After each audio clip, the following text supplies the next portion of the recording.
주린이 여러분, 안녕하세요.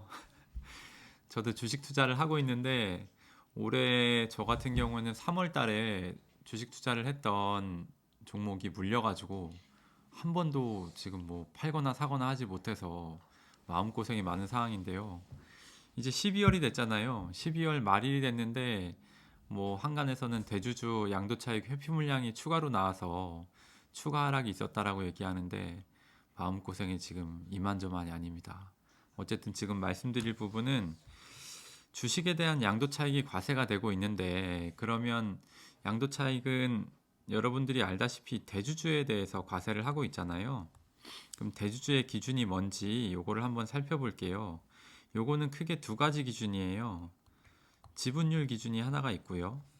그리고 이제 여러분들이 투자하시는 종목별 금액 기준이 하나가 있어요. 지분율 기준은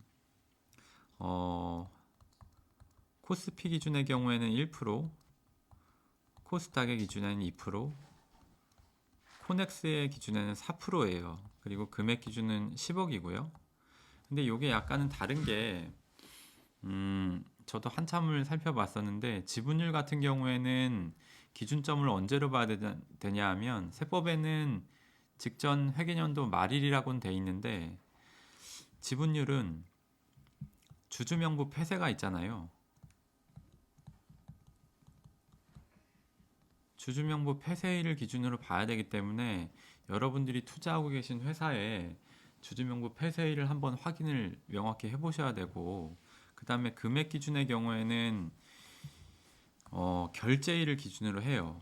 그러니까 여러분들이 만약에 올해 시장 폐장일이 30일이라고 한다면 30일 날이 폐장일이니까 이때 팔아야지 하고 계시면 안 되고, 적어도 거슬러서 28일에는 팔아야 결제일이 플러스 2일이잖아요. 그러면 30일에는 그게 반영이 되기 때문에 28일까지 처분을 하셔야 10억 기준을 피하실 수가 있는데, 중요한 건 28일부터 30일 사이에 여러분들이 투자하고 계신 종목이 만약에 운 좋게 급등을 한다, 막 상한가를 친다, 그러면 기존에 예상하고 계시던 부분이 빗나갈 수 있기 때문에 넉넉한 수준에서 주식을 매도해서 대주주 회피 기준에 들으셔야 될 것 같고요.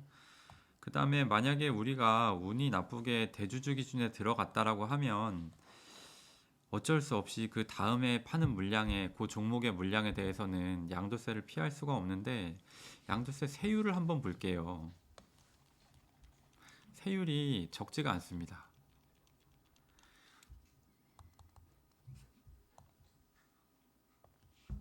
기본적인 양도세율 같은 경우에는 3억을 기준으로 3억 이하 부분은 20% 세율이 적용이 되고요. 그 다음에 3억 초과 부분은 25%의 세율이 적용이 됩니다. 그렇기 때문에 기존에 우리가 뭐 주식 투자해서 20% 수익 얻기가 쉬운 게 아니잖아요. 근데 세금으로 20%, 25%를 뺏기면 얼마나 억울하겠어요. 그러니까 반드시 대주주 기준 확인하셔야 되고, 특히나 단기 보유하셨던 물량에 대해서는, 단기라고 하면 1년 미만이거든요.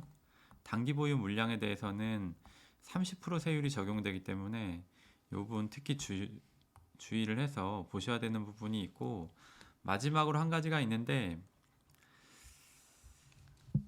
아까 대주주의 기준을 뭐 코스닥을 기준으로 한다면 코스닥 지분율 2%, 그 다음에 금액 기준 10억을 기준으로 했는데, 금액 기준은 직전기 말을 기준으로 하는 게 명확해요.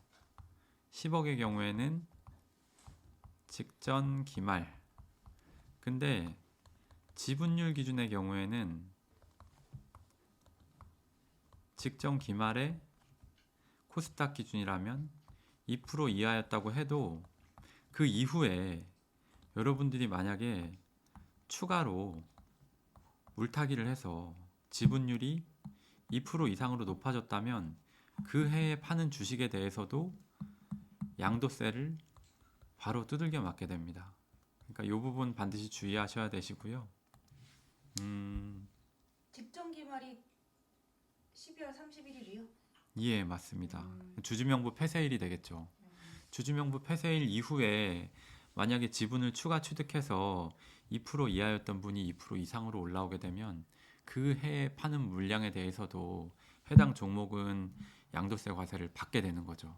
그러면은 내가 한 번에 다 파는 게 아니라 반 팔고 또 반 팔면 그래서 저도 다 저도 그런 넣어서 생각을 했었는데요. 그 해에 파는 그 종목에 대한 물량에 대해서는 그럼 한 번 딱 넘으면 네, 2.2%로 그냥 그 딱 해에 한 번이라도 넘게 되면 대주주 기준을 만족하기 때문에 그 해에는 양도세 과세 대상이 되세요. 그러니까 직전 기말을 기준으로 하는 건 금액 기준밖에 없다고 생각하시면 돼요. 알겠습니다. 그렇다고 하면 지분율의 기준을 적용을 할 때 과연 누구를 포함해야 되냐? 요때 주의하셔야 될 부분이 본인과 배우자, 그 다음에 직계, 존비속을 포함을 하시게 되는 거예요. 그래서 반드시 대주주 기준을 판단을 할 때 아들 며느리가 있는 분들 같은 경우에는 아들 며느리 그 다음에 따님이 있는 분들 같은 경우에는 전화를 하셔서 너 요 종목 있니? 이렇게 한 번씩 문의를 해보셔야 명확히 내가 대주주인지 아닌지를 판단할 수 있게 된다고 보시면 되겠습니다.